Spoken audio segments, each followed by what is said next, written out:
Hello, I would like to tell you a story today. Back in 1967, a new TV show, Dragnet, used this opening.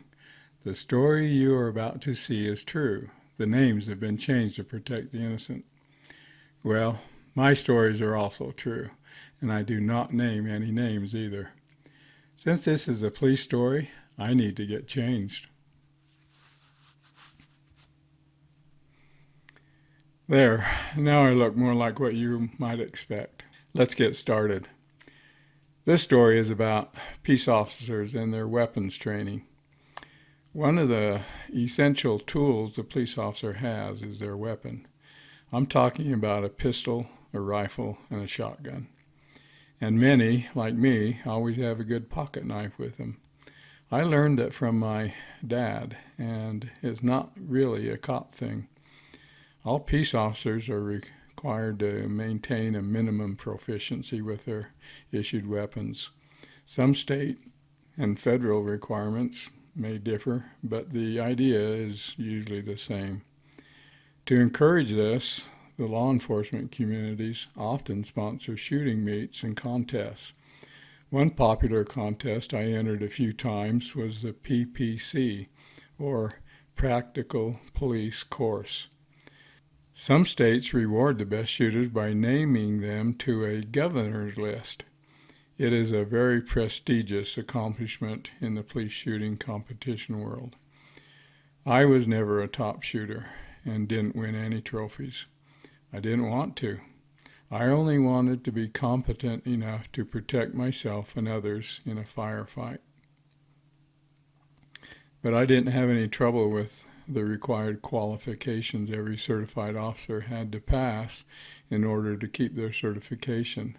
I began shooting when I was a teenager, and by the time I became a police officer, the minimum qualification shooting was pretty easy. I worked 2 summers in the mountains while I was a teen and had a lot of free time each day after working my shift. So I purchased a .22 caliber pistol and shot thousands of rounds out in the woods, and I killed a lot of pine cones.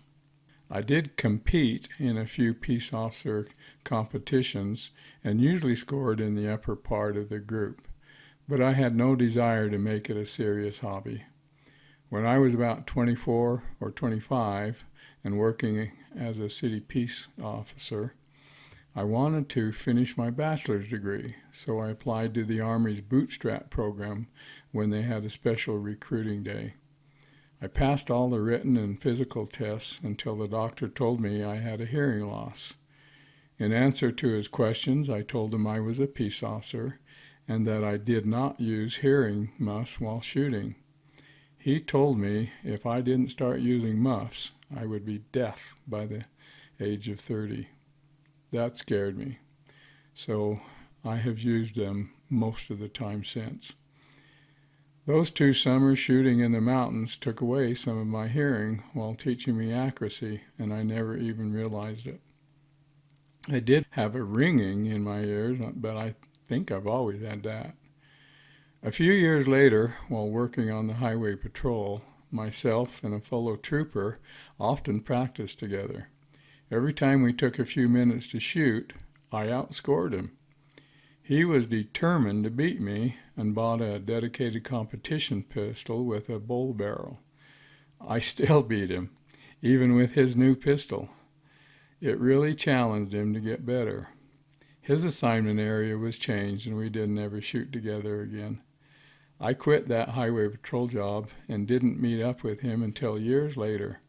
He had practiced so much for so long that he achieved the highest honor of being named to the governor's list. I am glad for him. It was an important goal of his. Practice does make perfect in some things. If you work hard enough to achieve a skill you want enough, you can achieve your goal. My shooting abilities were good enough to keep me and others alive, and I didn't want to make shooting anything more than a hobby. I still enjoyed plinking and having my own range in the backyard. I use pellet guns to protect my hearing now. I have two legal suppressors, or silencers as they're called, for my .22 and .17 rifles. Most of my children and grandchildren are enthusiastic shooters as well, some more than others.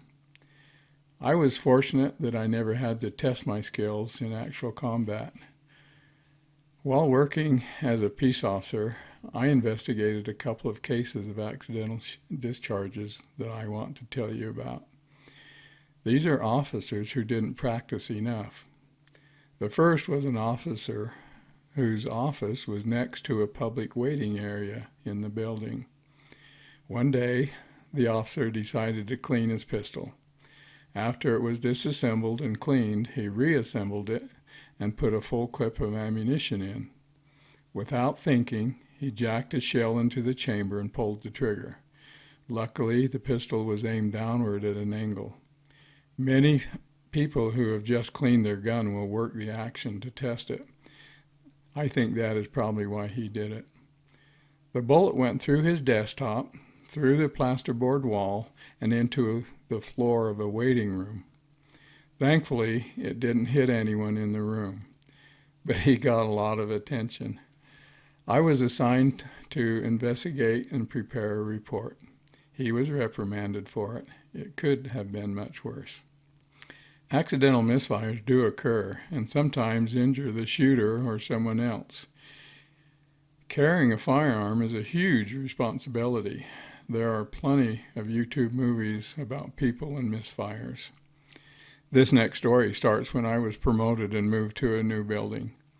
While touring the building, I asked about two holes in a large office window. I was told about a misfire shooting accident. The officer who occupied that office could see a traffic light. He began practicing his quick draw skills timed to the light change. When he was done, he would put a loaded clip back in his pistol and put it in his holster. One day, after practicing and putting it back into his holster, he saw the light change. And yep, you guessed it. Just out of reflex, he drew and fired, killing that glass window twice. He was lucky that no one else was hit. I wondered if someone had found a bullet hole or two in their vehicle, which we never learned about.